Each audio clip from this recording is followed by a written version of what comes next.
الحمدللہ وکفا وسلام علی عبادہ الذین اصطفیٰ اما بعد فاعوذ باللہ من الشیطان الرجیم بسم اللہ الرحمن الرحیم ثم افیض من حیث افاض الناس واستغفر اللہ ان اللہ غفور الرحیم سبحان ربک رب العزت عما یصفون وسلام علی المرسلین والحمد للہ رب العالمین اللہم صلی علی سیدنا محمد وعلی آل سیدنا محمد وبارک وسلم۔ آج اسرار رحمت کے اس پروگرام میں ہم یوم عرفہ کی اہمیت کے بارے میں پڑھیں گے۔ اللہ رب العزت ہم سب کو اس دن جو ہے میدان عرفہ میں جمع ہونے کی کم از کم ایک بار زندگی میں ضرور توفیق عطا فرمائے، ورنہ جی تو یہ چاہتا ہے کہ ہر بار اللہ رب العزت ہر جو ہے ایمان والے کو یہاں جانے کی توفیق عطا فرمائے۔ نبی اکرم صلی اللہ علیہ وسلم پر جو قرآن نازل ہوا، اس میں اللہ رب العزت کا ایک فرمان ثم افیض من حیث افاض الناس واستغفر اللہ ان اللہ غفور الرحیم، یہ سورہ بقرہ کی آیت ہے۔ اس میں فرمایا کہ پھر تم سب کو ضرور ہے کہ اس جگہ ہو کر واپس آؤ جہاں اور لوگ جا کر وہاں سے واپس آتے ہیں،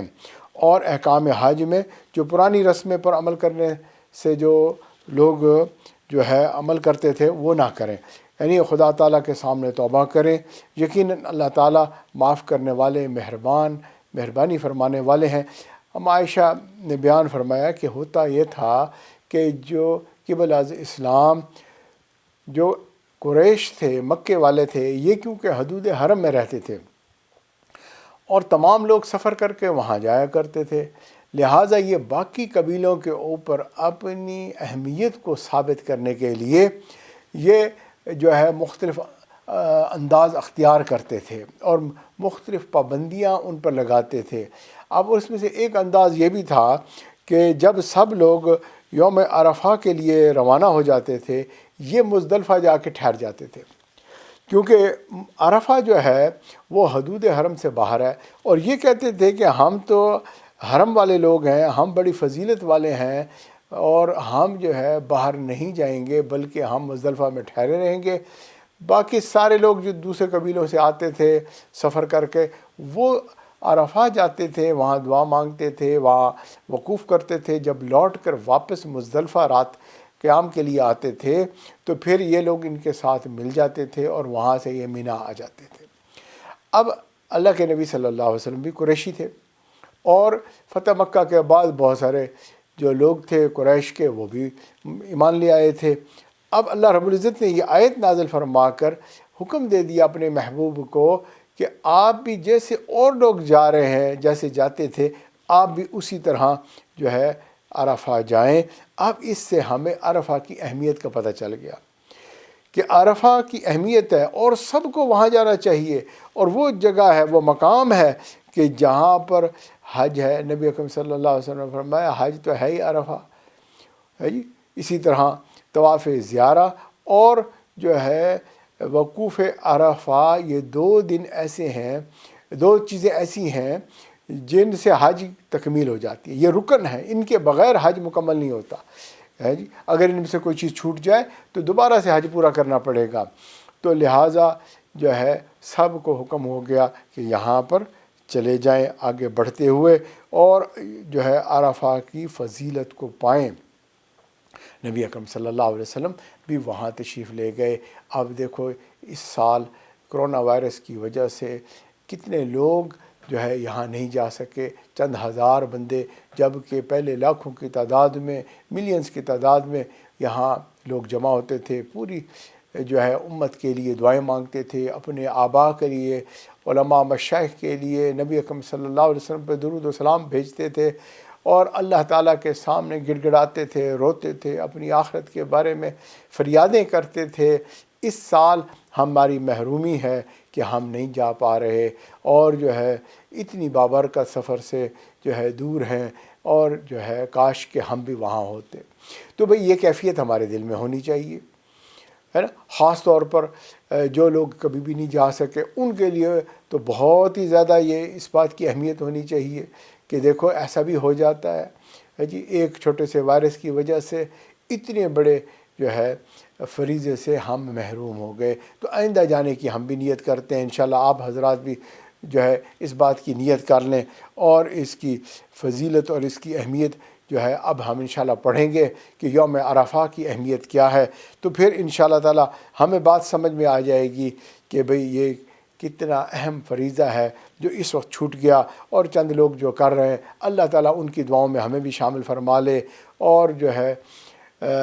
ہم بھی آئندہ جو ہے بخشے جائیں اور ہم بھی وہاں جائیں. تو حضرت عائشہ صدیقہ رضی اللہ تعالیٰ عنہ کا جو ہے روایت اور نبی اکرم صلی اللہ علیہ وسلم کا فرمان، کوئی دن ایسا نہیں جس میں اللہ تعالیٰ عرفہ کے دن سے زائد بندوں کو جہنم سے نجات دیتے ہوں. یہاں اس حدیث میں یہ مفہوم ہے، ایک اور حدیث مبارک کے اندر اس میں تھوڑا سا اضافہ یہ بھی ہے کہ سوائے جو ہے بدر کے دن جو ہے وہ اس کو چھوڑ کے مستثنا کر کے سب سے اہم ترین دن جو ہے اللہ رب العزت نے یوم عرفہ کا دن رکھا ہے. اور جو ہے اس دن اتنی مقدار میں لوگوں کی معافی ہوتی ہے، اور جو ہے ان کو گناہوں سے خلاصی ملتی ہے، ان کے صغیرہ کبیرہ تمام گناہوں کو اللہ تعالیٰ معاف فرما دیتے ہیں. نبی اکرم صلی اللہ علیہ وسلم کی دعا التجا اللہ رب العزت سے کہ یا اللہ حاجی کی دعاؤں کو قبول فرما لے، ورنہ یقین جانے ہم نے کیا عمل کیا یا کیا کر سکتے ہیں. تو بھائی نبی اکرم صلی اللہ علیہ وسلم کی دعاؤں کے صدقے اللہ تعالیٰ حاجیوں کی دعاؤں کو قبول فرما لیتے ہیں. اس کے ساتھ ساتھ نبی اکرم صلی اللہ علیہ وسلم نے یہ بھی دعا مانگی کہ یا اللہ حاجی جس کے لیے دعا مانگے وہ بھی قبول فرما لے. اس سال بھی کم و بیش 60,000 حاجی جو ہے تشریف لے جا رہے ہیں، حج کریں گے، اور جو ہے اللہ تعالیٰ سے ہمیں امید ہے کہ وہ امت کے لیے بھی دعائیں مانگیں گے. یقیناً ان میں بہت سارے لوگ ایسے ہوں گے جن کو امت کی فکر ہوگی، اور وہ یہ سمجھتے ہوں گے کہ بہت سے لوگ ہیں جو تڑپ رہے ہیں یا آنا چاہتے تھے نہیں آ سکے. تو یقیناً وہ ساری امت کے لیے، اور خاص طور پہ قیامت تک آنے والی امت کے لیے، اور جو پہلے پیچھے جتنے بھی لوگ گزر گئے، چاہے وہ انبیاء تھے، چاہے ان کی امتیں تھیں، اور ہمارے پیارے نبی صلی اللہ علیہ وسلم، آپ کے اہل بیت صحابہ، اور تمام نیک لوگ مومنین و مومنات، مسلمین و مسلمات، اور خود اپنے والدین اور آبا سب کے لیے دعائیں انہوں نے مانگی ہوں گی، مانگیں گے انشاءاللہ تعالیٰ. تو اللہ رب العزت ان دعاؤں میں ہمیں بھی شامل فرما دے، آمین. اب اس میں ایک اور چیز یہاں پر ایک حدیث پاک میں ہے کہ اللہ تعالیٰ اس دن بہت جو ہے قریب ہو جاتے ہیں، اور پھر فخر کے طور پر فرشتوں سے فرماتے ہیں کہ یہ میرے بندے کیا چاہتے ہیں جو یوم عرفہ میں اکٹھے ہو گئے. حالانکہ اللہ تعالیٰ تو علام الغیوب ہے، سب کچھ جانتا ہے، لیکن اللہ تعالیٰ فرشتوں سے پوچھتے ہیں کہ یہ کیا چاہتے ہیں. تو اب اس میں جو ہے دو مضمون سمجھنے والے ہیں. پہلی بات ہے کہ اللہ تعالیٰ جو ہے بالکل قریب ہوتے ہیں. تو اس سے کیا مطلب ہے کہ اللہ تعالیٰ تو ہر جگہ موجود ہیں. اللہ تعالیٰ کی جو ذات ہے اس کا اترنا چڑھنا ہے جی، اور یہ ساری باتیں جو ہے عالم امر کی چیز ہے. اللہ بہتر جانتے ہیں، ہم اس کو نہیں جانتے کہ اس کا مطلب کیا ہے. ہاں علماء نے اس مضمون کے بارے میں یہ کہا کہ اللہ کی رحمت خاصہ اس دن بہت قریب ہو جاتی ہے، اور اس قرب کے ساتھ اللہ تعالیٰ فرشتوں سے پھر جو ہے پوچھتے بھی ہیں، اور فرشتے بھی جواب دیتے ہیں، اور اللہ تعالیٰ انسانوں کی بخشش بھی فرما دیتے ہیں. اب یہاں تک تو یہ بات سمجھ میں آ گئی. اگلی چیز آ جاتی ہے کہ میدان عرفہ کو پسند کیا گیا ہے، تو اس کی بھی کوئی تاریخ ہوگی، اس کے معاملے میں بھی ہمیں کچھ جاننا چاہیے. بھائی آسان سی بات ہے کہ حضرت حسن رحمۃ اللہ علیہ جو ہے ان سے روایت ہے، مروی ہے کہ آدم علیہ السلام جو ہے وہ ہند کے علاقے میں اتارے گئے، اما حوا کو جدہ کے مقام پہ اتارا گیا، اور اسی طرح ابلیس کو بھی زمین پہ اتارا گیا، اور جو ہے سانپ کو بھی وہاں سے اتارا گیا مختلف جگہوں پر. اور جو ہے مختلف روایات سے مختلف بات اس میں بتائی گئی. لیکن ہاں یہ بات متفق علیہ ہے کہ حضرت آدم علیہ السلام اور اما حوا اسی میدان جو ہے عرفہ میں دوبارہ ملے، یعنی اللہ رب العزت نے جب مہربانی فرما دی، پوری دنیا میں انسان تو تھے ہی نہیں، لیکن یہاں پر ان کو آپس میں ملایا، عرفہ اس کا نام ہے، اور یہ وہ مقام ہے جہاں اللہ نے رحمت فرما دی ہے جی، جبل رحمت وہاں پر ایک مقام ہے جس جگہ پر جو ہے دونوں کا ملاپ ہوا، دوبارہ آپس میں ملے، اور پھر وہاں سے جو ہے دونوں رات کو مزدلفہ تشریف لے گئے، ایک چادر کے اندر رات کو جو ہے انہوں نے وہاں آرام فرمایا، ان کو سکون ملا، رو رہے تھے، دعائیں مانگ رہے تھے، مغفرت چاہتے تھے۔ یہ وہ مقام ہے جہاں پر اللہ رب العزت نے معافی عطا فرما دی۔ تو اب ہم بھی تو اسی طرح حالت میں ہیں بھائی، التجائیں کر رہے ہیں، اپنے گھر میں بھی بیٹھے دعائیں مانگتے ہیں، مسجد میں بھی دعائیں مانگتے ہیں، ہر جگہ جاتے ہیں، لیکن یوم عرفہ جو ہے ایسا مقام ہے جس میں ہمارے جد امجد حضرت آدم علیہ السلام اماں حوا کو جو ہے اللہ نے بخشش جو ہے عنایت فرمائی۔ تو چنانچہ بھائی مرد عورت جب یہاں پر جمع ہوں گے تو یہاں اللہ تعالیٰ بخشش فرمائیں گے۔ اور دوسری بات یہ ہے کہ یہ حجۃ الوداع کے موقع پر اللہ کے پیارے نبی صلی اللہ علیہ وسلم پر جو آیت نازل ہوئی، یعنی جس میں فرمایا الیوم اکملت لکم دینکم، کہ جو ہے آپ کے اوپر جو ہے اللہ تعالیٰ نے اپنی وَأَتْمَمْتُ عَلَيْكُمْ نِعْمَتِي، کہ ہم نے نعمتوں کو مکمل کر دیا، دین مکمل کر دیا، وَرَضِيتُ لَكُمُ الْإِسْلَامَ دِينًا، اور یہ جو ہے اللہ نے پسند فرما دیا اسلام ایک وے آف لائف کو۔ اب ہم اگر کوئی اور وے آف لائف اڈاپٹ کریں گے اللہ اور اللہ کے رسول کے سے ہٹ کر، تو وہ بھائی اللہ تعالیٰ کی پسندیدہ وے آف لائف نہیں ہے۔ تو یہ بات بھی ہمیں سمجھنے والی ہے کہ اللہ رب العزت نے اس دن کو جو ہے خاص کیا، اور اسی دن حجۃ الوداع پر اللہ نے نعمتوں کی بھی انتہا کی بارش جو ہے اس کا بھی اعلان فرما دیا، اپنی پسند بھی بتا دی۔ اب اگر بڑوں کی پسند پتہ چل جائے تو عمل کرنا آسان ہو گیا ہے جی، پسند کے مطابق زندگی گزارنا آسان ہو گیا۔ اگر آپ کو امپلائر صحیح طرح بتا دے کہ بھئی یہ میں پسند کرتا ہوں، تو بات ختم، آپ کر کے اس کو جو ہے دے دیں گے، وہ خوش ہو جائے گا، اجرت بھی ملے گی، شابش بھی ملے گی، اور اس کا محبت پیار وہ بھی ملے گا۔ بھئی زندگی ہم گزارنے اس دنیا میں آئے ہیں، کس لیے آئے ہیں، مقصد کیا ہے؟ کہ اللہ کو راضی کر کے اس دنیا سے چلے جائیں۔ اب اگر ہمیں پتہ ہی نہ ہو تو بھئی پھر ہم اپنی مرضی کی عبادت کریں گے، صاف ظاہر ہے جی، کوئی جو ہے کچھ کرے گا، کوئی کچھ کرے گا ہے جی۔ اگر ہمارے پاس رہنمائی نہ ہو تو اللہ تعالیٰ نے کتاب اللہ کو نازل فرمایا اور رسول اللہ کو آخری نبی بنایا تاکہ ہمیں جو ہے وہ اس کتاب اللہ کے مطابق زندگی گزار کر دکھا دیں، اور پھر ان کی اتباع، ان کے طریقے پر صحابہ نے بھی، جو کم و بیش 1,24,000 صحابہ کی تعداد ہے، انہوں نے بھی جو ہے نبی صلی اللہ علیہ وسلم کے طریقے کے اوپر عمل کرتے ہوئے اللہ کے فرمان کو پورا کر دیا۔ کسی نے حضرت ابوبکر صدیق رضی اللہ تعالیٰ عنہ کے بارے میں پوچھا کہ آپ کی شخصیت کیا ہے، تو جواب میں یہ کہا کہ قرآن۔ جیسے نبی اکرم صلی اللہ علیہ وسلم کے بارے میں کسی نے پوچھا تو واپسی میں جواب کیا ملا؟ آپ کی شخصیت جو ہے وہ قرآن ہے۔ تو بھئی اسی طرح صحابہ نے تابعین کو سکھایا، تابعین نے تبع تابعین کو سکھایا، اور آج تک اسی طرح الحمدللہ قرآنی ایمانی اور جو ہے زندگی اور نبی صلی اللہ علیہ وسلم کے فرمان کے مطابق، آپ کی سنت کے مطابق یہ زندگی ہمارے تک بھی پہنچ رہی ہے، اور یہ دین ہے جو اللہ تعالیٰ کا پسندیدہ دین ہے۔ تو اب حدیث پاک کا مفہوم ہے کہ حق تعالیٰ شانو جو ہے سب سے نیچے کے آسمان پر اتر کر فرشتوں سے فخر کے طور پر فرماتے ہیں کہ میرے بندوں کو دیکھو کہ میرے پاس ایسی حالت میں آیا، ان کو دیکھو ہے کہ سر کے بال بکھرے ہوئے ہیں، بدن پر اور کپڑوں پر سفر کی وجہ سے غبار پڑا ہوا ہے، حاجی میلا کچیلا ہو جاتا ہے، تیل نہیں لگا سکتا، خوشبو نہیں لگا سکتا، اور حاجی پکار رہا ہوتا ہے لبیک اللہم لبیک لبیک لا شریک لک لبیک ان الحمد والنعمت لک والملک لا شریک لک۔ ہجوم ہوتا ہے ٹھٹھے مارتا ہوا، جدھر چلے جائیں ہر طرف آواز آ رہی ہوتی ہے، اللہ کی حمد و ثنا بیان کی جا رہی ہوتی ہے، کلمہ پڑھا جا رہا ہوتا ہے، اور جناب ایک عجیب منظر ہوتا ہے جی، اور یہ شور برپا پورے عرفات میں ہوتا ہے، دور دور سے چل کے یہ آئے ہوتے ہیں۔ اللہ فرماتے ہیں کہ بھئی میں تمہیں گواہ بناتا ہوں، فرشتوں کو اللہ گواہ بنا دیتے ہیں کہ میں نے ان کے سب کے گناہ معاف کر دیے،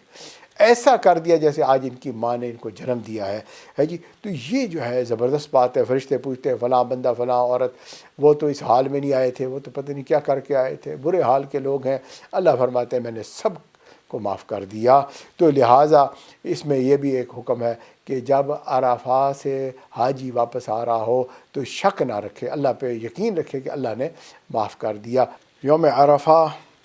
ایک بہت ہی اہم دن ہے جس میں دعائیں مانگی جاتی ہیں۔ حق تعالیٰ شانہ جب بندوں کو بکھرے ہوئے بالوں سے دیکھتے ہیں، گرد آلود ان کے کپڑے ہوتے ہیں، سب لوگ اس نیت سے وہاں جمع ہوتے ہیں کہ کسی طرح ہم اپنے رب کو راضی کر لیں، اپنے گناہوں کو بخشوا لیں۔ کوئی کھڑا ہوا کسی کونے میں دعائیں مانگتا ہے، کوئی جو ہے آنسو بہاتا ہے، کوئی جو ہے عجیب انداز سے خاموشی کے ساتھ دعائیں مانگتا ہے، کوئی جو ہے اونچی آواز میں دعائیں مانگتا ہے، کوئی تلبیہ پڑھ رہا ہوتا ہے، اور کوئی جو ہے اللہ کی وحدانیت کی گواہی دے رہا ہوتا ہے۔ اللہ تعالیٰ بھی جب ان کو دیکھتے ہیں آپ کی رحمت جوش میں آتی ہے۔ ایک جو ہے روایت ہے، فرمایا کہ اللہ فرماتے ہیں کہ اے بندے اگر تیرے گناہ جو ہے ریت کے ذروں کے برابر، یعنی پوری دنیا کی ریت کے ذروں کے برابر ہیں، اور اگر آسمان کی بارش کے قطروں کے برابر ہیں، اور اگر دنیا کے درختوں کے پتوں کے برابر ہیں، تب بھی بخش دیے جاؤ گے۔ اور اللہ تعالیٰ اس دن بخش دیتا ہے۔ کتنی بڑی بات ہے، اللہ تعالیٰ کے پاس اتنے خزانے ہیں۔ دیکھو جو بخش دیتا ہے وہ صاف ظاہر ہے اس کے بدلے میں انعام عطا فرماتا ہے۔ تو اگر خزانہ ہوگا تو دے گا نا۔ تو اللہ تعالیٰ کے خزانے اتنے بے انتہا ہیں کہ اتنے گناہ گار بندے کو بھی بخش دیا جاتا ہے۔ اور جو حاجی جو ہے ایمان کے ساتھ نبی صلی اللہ علیہ وسلم کی تصدیق کرتے ہوئے، کتاب اللہ پہ یقین کرتے ہوئے جب گواہی دیتا ہے تو دیکھو اللہ کو کتنا اس پر پیار آتا ہوگا، کتنا خصوصی رحمت اس کے اوپر ہوتی ہوگی۔ ہم انسان ہیں، اس میں کوئی شک نہیں ہے، گناہ گار ہیں، خطا کار ہیں، اور ہم سے غلطیاں ہو جاتی ہیں۔ جیسے چھوٹا بچہ ہوتا ہے، چلنے کی کوشش کر رہا ہوتا ہے، گرتا ہے، سنبھلتا ہے، کھڑا ہو جاتا ہے، پھر چلتا ہے۔ تو اسی طرح ہم بھی زندگی گزار رہے ہیں، ہے جی۔ ہمارا نفس بھی عدلتا بدلتا رہتا ہے، خواہشات اس میں آ جاتی ہیں، اور پھر ہم اپنے آپ کو روکتے ہیں، پھر کھڑے ہو جاتے ہیں۔ ہاں ہمیں جو ہے سرکشی چھوڑ دینی چاہیے، نافرمانی چھوڑ دینی چاہیے، علم اور ارادے کے ساتھ اللہ تعالیٰ کو ناراض نہیں کرنا چاہیے۔ یہ اللہ تعالیٰ کے ساتھ جو ہم نے کلمہ پڑھا اس کا تقاضا ہے، جانتے بوجھتے ہوئے اللہ کی نافرمانی نہ کرو، ہے جی، اور ارادے کے ساتھ، پلاننگ کے ساتھ جو ہے یہ اللہ تعالیٰ کے ساتھ نافرمانی نہیں کرنی چاہیے، اور نبی کے طریقوں کو بھی بلا وجہ نہیں چھوڑ دینا چاہیے، دوسروں کے لیے نہیں چھوڑ دینا چاہیے، فیشن کے لیے نہیں چھوڑ دینا چاہیے۔ اس کی اہمیت کو سمجھنے کی ضرورت ہے۔ اور جو بندہ اس حال میں اللہ سے تعلق رکھے گا، اللہ کا محبوب بن جائے گا، اور حج کرنے جائے گا، اور پھر اس یوم عرفہ پہ سبحان اللہ جب عام بندوں کے صغیرہ اور کبیرہ گناہوں کو معاف کر دیا جاتا ہے تو پھر آپ بتاؤ کہ اللہ تعالیٰ کیسے نہیں معاف کریں گے۔ اگلی بات ہے کہ اگر فرض کیا چند بندے کسی با اختیار بادشاہ کے پاس جو ہے چلے جائیں اور اس سے جا کے التجا کریں اور اقرار کر لیں اپنے جرم کا اور معافی مانگ لیں، اور اس کا اختیار ہو کہ وہ اس کو معاف کر سکتا ہو، تو آپ بتائیں کہ وہ معاف کرے گا کہ نہیں کرے گا۔ اب اگر آپ اس مجمع کے اوپر ذرا نظر ڈالیں کہ کتنا بڑا مجمع ہے اور کس طرح سے یہ جو ہے دعائیں مانگ رہا ہے، تو پھر آپ سوچو کہ اللہ تعالیٰ کیوں نہیں معاف فرمائیں گے۔ اللہ بخش دیتے ہیں۔ جب انسان پہلا حج کرتا ہے تو اپنے فرض کو ادا کرتا ہے، دوسرا حج کرتا ہے تو جو ہے وہ پھر ایڈ آن چیز ہو گئی، اللہ کو جیسے قرض دے دیا ہے جی، اس کی اجرت اس کو واپسی ملے گی، انعام ملے گا اس پر۔ پہلے پہ فرض ادا ہوا، دوسرے پہ قرض ادا ہوا، اور تیسرے پہ اللہ رب العزت جو ہے وہ اس بندے کے کھال کو اور بالوں کو بھی جہنم سے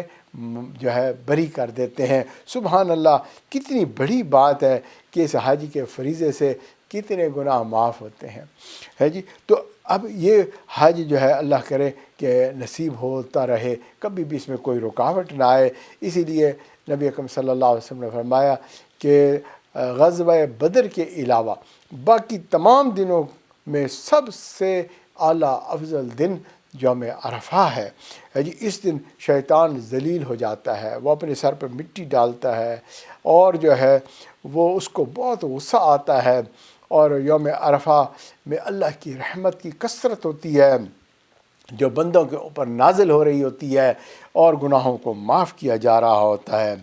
جی۔ تو یہ سبحان اللہ صوفیہ کے ایک کاشف تھا جس کو امام غزالی رحمۃ اللہ علیہ نے بھی جو ہے نقل کیا۔ وہ فرماتے ہیں کہ ایک یوم عرفہ کو ایک بزرگ نے شیطان کو دیکھا کہ وہ بہت ہی جو ہے برے حالت میں ہے، کمزور ہے، چہرہ زرد ہے، رو رہا ہے، کمر سیدھی نہیں کر سکتا، جھکی ہوئی ہے جی۔ اس حال میں، برے حال میں اس کو دیکھا تو انہوں نے مخاطب ہوئے، پوچھا کہ تو کیوں رو رہا ہے؟ تو اب اس نے واپسی میں جواب دیا کہ حاجی جو ہے وہ کسی دنیاوی غرض نہیں بلکہ خالص اللہ کے لیے، جیسے اللہ نے حکم دیا کہ اتم الحج والعمرۃ للہ، اللہ کے لیے حج اور عمرہ کرو۔ یہ بھی ہمیں خیال رکھنا چاہیے جب ہم حج کے لیے جاتے ہیں تو ہماری اگر کوئی اور غرض بھی شامل ہو تو بھائی جیسے کہ ٹریول ایجنٹ جاتے ہیں یا کوئی معلم جاتے ہیں، ان کے لیے خاص طور پر تاکہ وہ اپنی نیت کو خالص کر لیا کرے کہ میں جو ہے کسی اور غرض سے نہیں، کسی فائدے کے لیے نہیں جا رہا بلکہ اللہ کے لیے حج کرنے جا رہا ہوں، تاکہ اس کا دل جو ہے باقی چیزوں سے صاف و ستھرا ہو جائے۔ تو وہ کہتا ہے کہ یہ تو خالص حج کرنے جا رہے ہیں اللہ کے لیے، وہاں حاضر ہوں گے، تو مجھے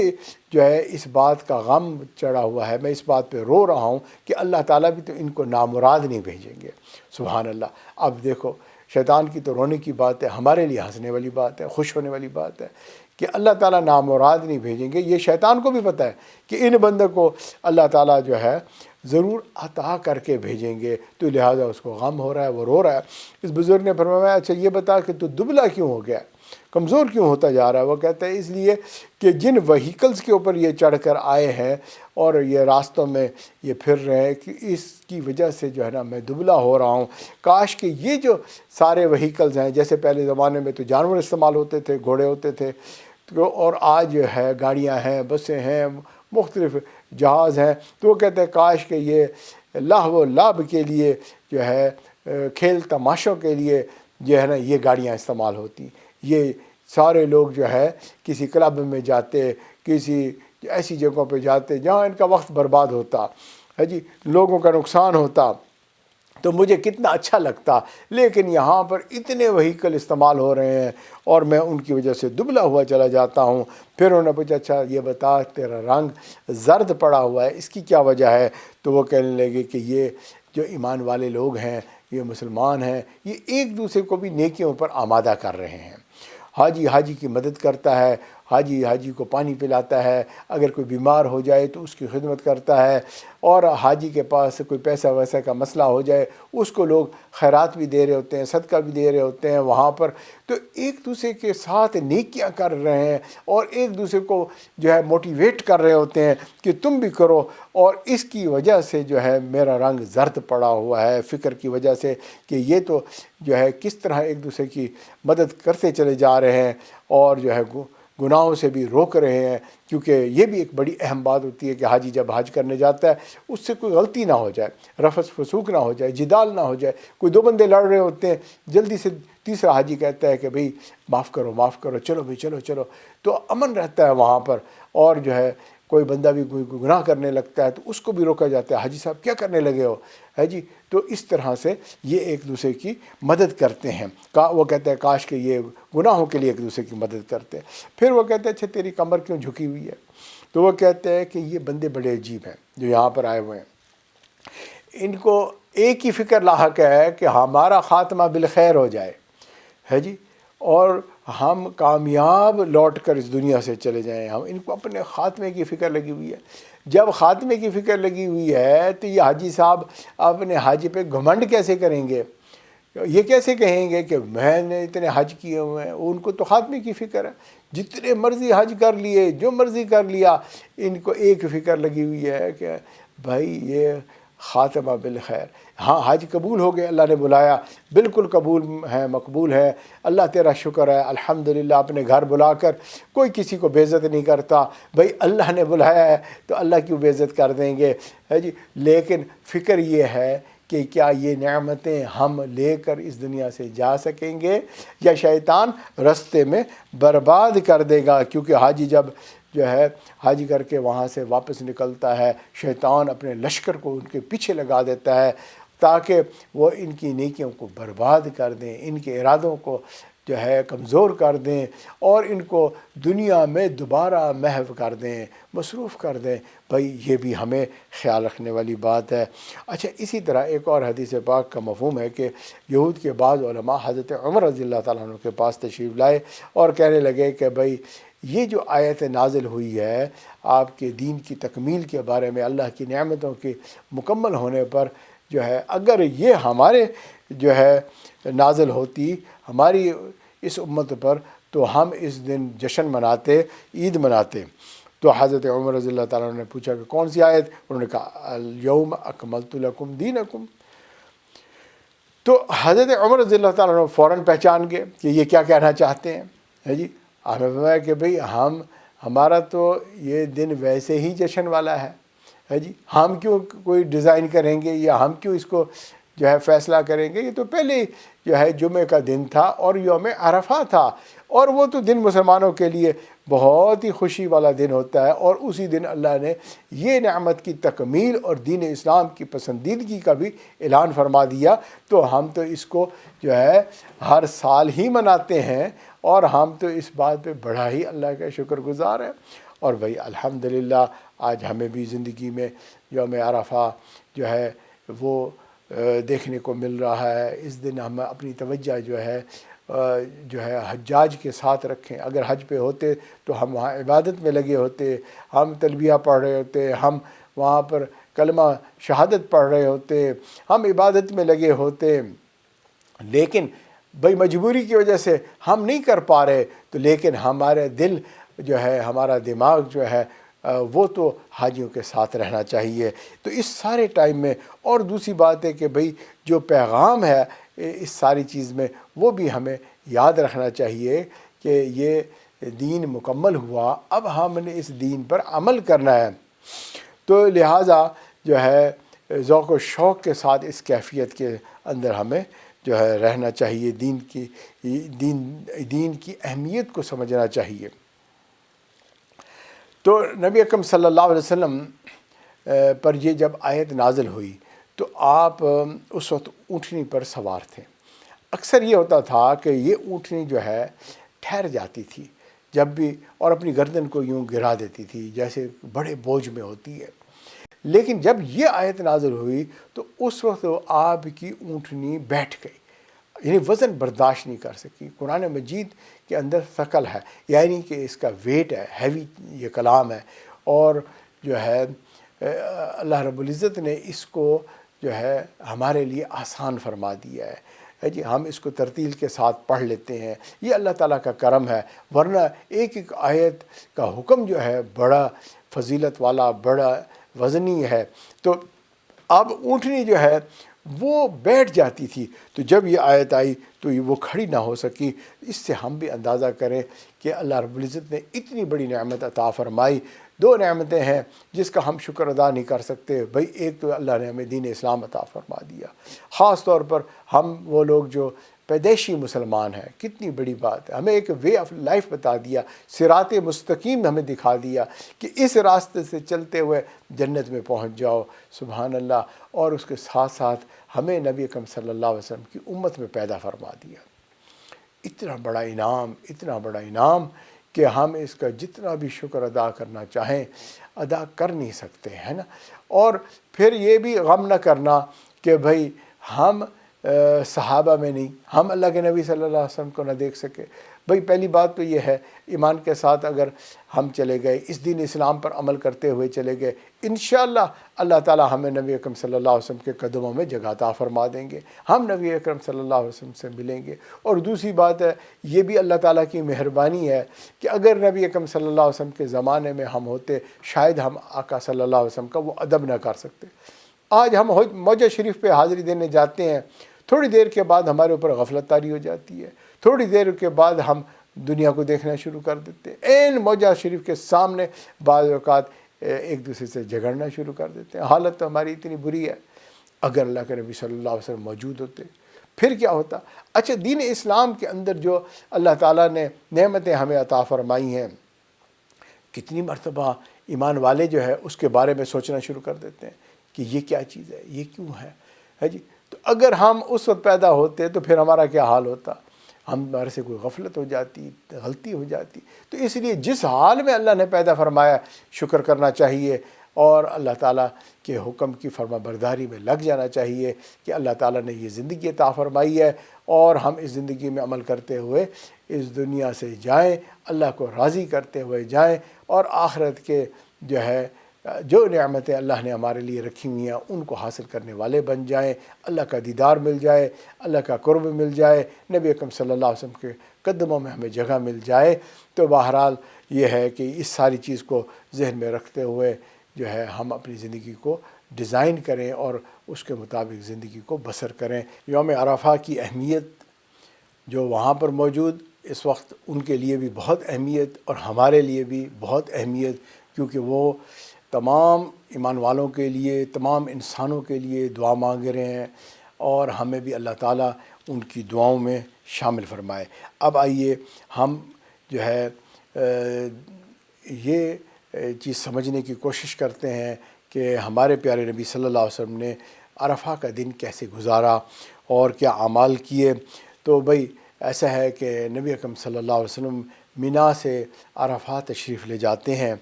اور وہاں جو ہے پہنچ کر نمرہ مسجد ہے جو آج بھی وہاں پر بنی ہوئی ہے، اس کے پاس جا کر خیمہ لگا دیتے ہیں اور آرام کرتے ہیں تھوڑی دیر۔ جب سورج ڈھلنے لگتا ہے، زوال شروع ہو جاتا ہے، تو آپ دوبارہ جو ہے اپنی سواری پر جو ہے جسے قصوہ کہا جاتا تھا اس پہ کجاوا جو ہے لگایا جاتا ہے اور اس پہ سوار ہوتے ہیں اور بطن وادی یعنی عرفہ کے جو ویلی ہے اس کے مڈل میں جو ہے جہاں جبل رحمت بنا ہوا ہے وہاں تشریف لے جاتے ہیں اور وہاں کم و بیش 1,24,000 یا 1,44,000 صحابہ کرام موجود تھے اور ان کے درمیان آپ وہاں پر پہنچ جاتے ہیں۔ آپ صلی اللہ علیہ وسلم نے وہاں پر حجۃ الوداع کا خطبہ دیا جو بہت ہی مشہور ہے اور بہت ہی اہم ہے، کیونکہ یہ ایسا خطبہ تھا کہ آپ صلی اللہ علیہ وسلم نے فرمایا، لوگو میری بات سن لو، کیونکہ میں نہیں جانتا کہ شاید اس سال کے بعد اس مقام پر میں تم سے کبھی پھر مل سکوں گا۔ یعنی یہ حجۃ الوداع تھا اور آپ کا آخری جو ہے حج تھا۔ آپ نے اسلام سے پہلے بھی حج کیے تھے لیکن اسلام کے بعد یہی پہلا اور آخری حج تھا، اور اس کے بعد جو ہے آپ صلی اللہ علیہ وسلم نے یہ بات بتا دی کہ تمہارا خون اور تمہارا مال ایک دوسرے پر اسی طرح حرام ہے جس طرح آج کے دن یعنی یوم عرفہ، جیسے ہم پہلے عرفہ کی فضیلت پڑھ چکے سمجھ چکے، اور یہ موجودہ مہینہ ذوالحجہ ہے اور یہ شہر بلد امین ہے، تو اس طرح سے اللہ تعالیٰ نے مومن کے جان اور مال کو امن بھی دے دیا اور اس کو جو ہے اہمیت بھی بتا دی۔ کتنی بڑی بات ہے کہ اللہ تعالیٰ نے پوری یعنی کہ اپنی مخلوق کے اندر انسان کو اشرف المخلوق ہونے کا احساس دلایا کہ اللہ نے تجھے کتنا پسند کیا ہوا ہے تاکہ تو اس کے مطابق اپنی زندگی گزار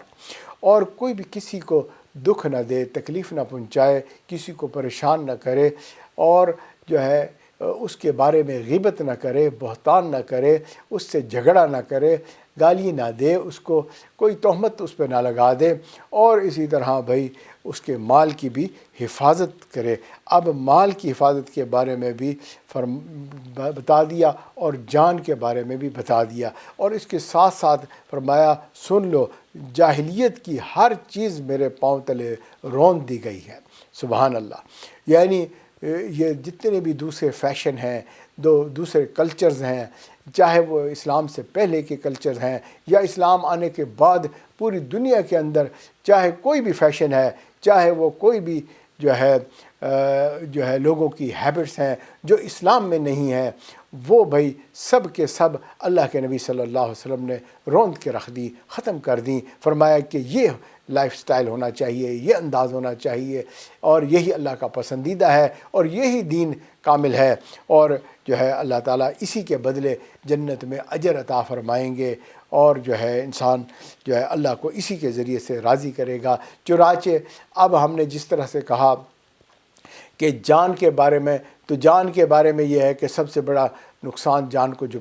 پہنچتا ہے کہ اس کا خون کر دیا جاتا ہے، اس کو قتل کر دیا جاتا ہے۔ تو چنانچہ آپ میں خون کا بدلہ جیسے خون ہوتا ہے اسلام کے اندر، تو آپ نے پچھلے تمام خون کو معاف کر دیا۔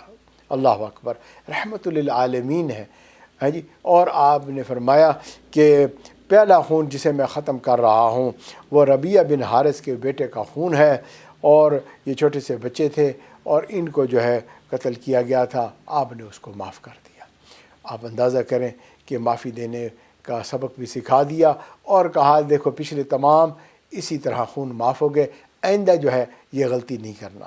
ہے جی۔ جیسے بچے کو سمجھایا جاتا ہے کہ بیٹا ٹھیک ہے آپ نے سوری کیا، ہم نے آپ کو معاف کر دیا، آئندہ ایسا نہیں کرنا۔ بالکل اسی طرح جو ہے یوم عرفہ معافی کا دن ہے، پچھلے تمام انسانوں کے ساتھ جو انسان غلطیاں کر رہا ہے اس کو معافی کی جو ہے یہاں پر حکم دیا گیا۔ اور اس کے ساتھ ساتھ دوسرا چیز تھی اس کے مال کے بارے میں۔ تو مال کے بارے میں بھی جو سب سے بری چیز ہے وہ سود ہے۔ سودی نظام جو ہے یہ انتہائی انسانوں کے لیے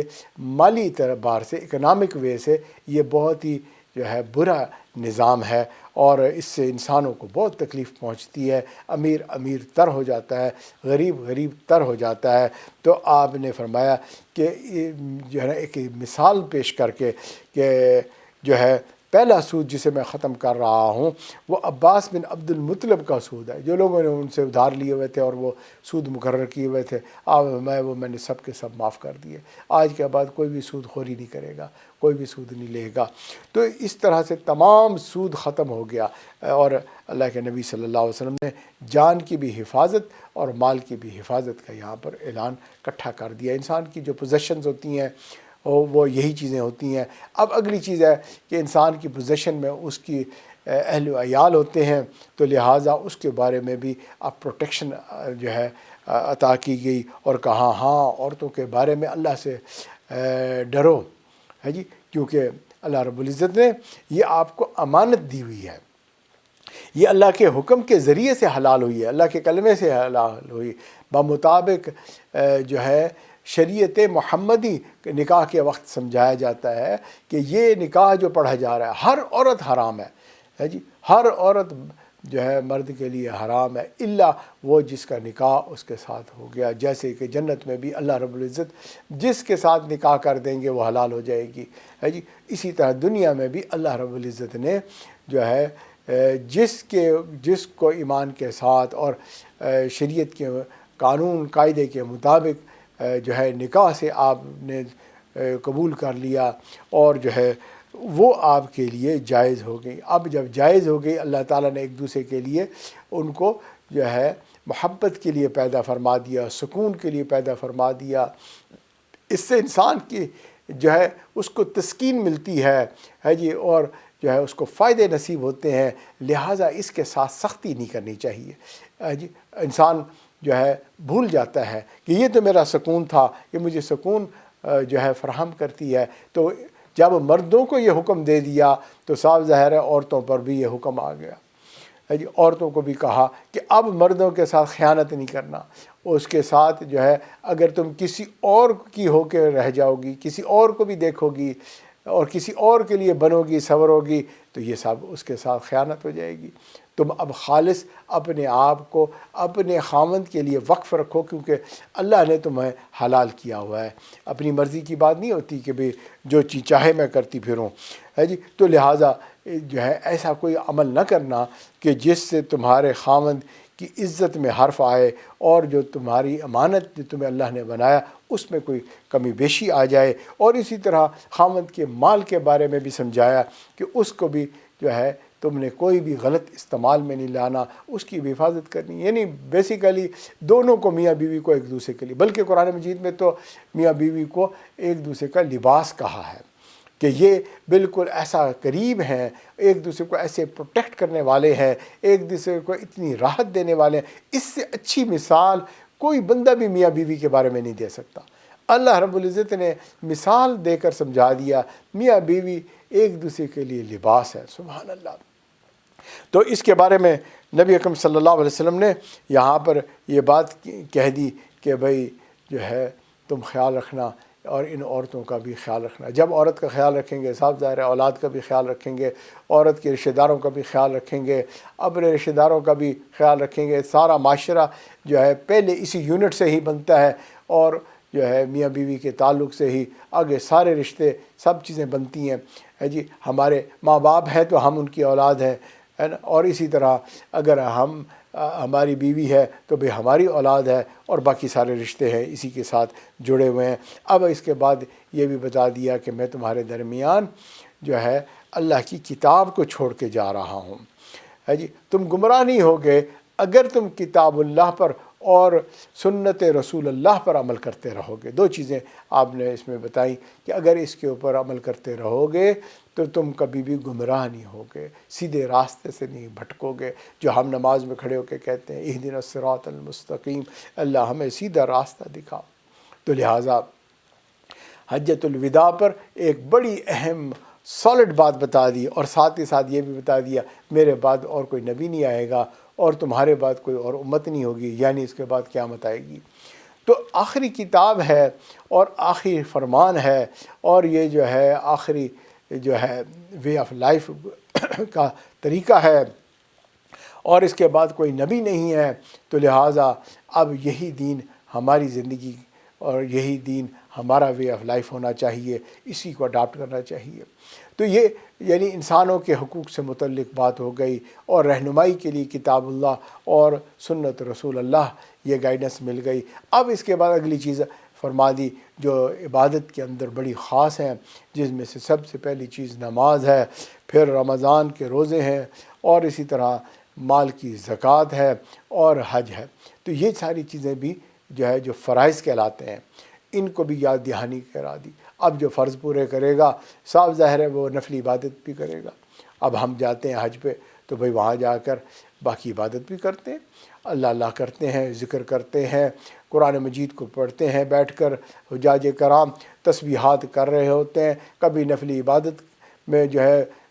وہ جو ہے نفلیں پڑھ رہے ہوتے ہیں، تہجد پڑھتے ہیں، اشراق پڑھتے ہیں، چاشت پڑھتے ہیں، جی ساری عبادت جو ہے وہاں پر ہو رہی ہوتی ہے۔ تو اگر نماز ہے اور روزہ بھی ہے اور اس کے ساتھ زکوٰۃ دے کر مال سے جو ہے اپنی محبت کو جو ہے ختم کرنے کا جو ذریعہ ہے اس کا اظہار ہے، اور اس کے ساتھ ساتھ حج پہ بھی جا رہے ہیں، تو اب آپ بتاؤ کہ اس سے کتنا بڑا فائدہ، کتنے تھوڑے الفاظ میں کتنی جامع جو ہے یہ بیان ہے حجۃ الوداع کا۔ پھر اس کے بعد ایک اور چیز رہ جاتی ہے، وہ معاملات ہیں۔ معاملات کے اندر جو رہبر رہنما ہوتا ہے، جو معاملات کو ٹھیک کرواتا ہے، بے شرع کو ٹھیک کراتا ہے، وہ حکمران ہوتے ہیں، وقت کے حکمران ہوتے ہیں، ہے جی، یا کوئی بھی بڑا ہوتا ہے جی، جیسے گھر میں ماں باپ ہوتے ہیں، مدرسے کے اندر استاد ہوتے ہیں۔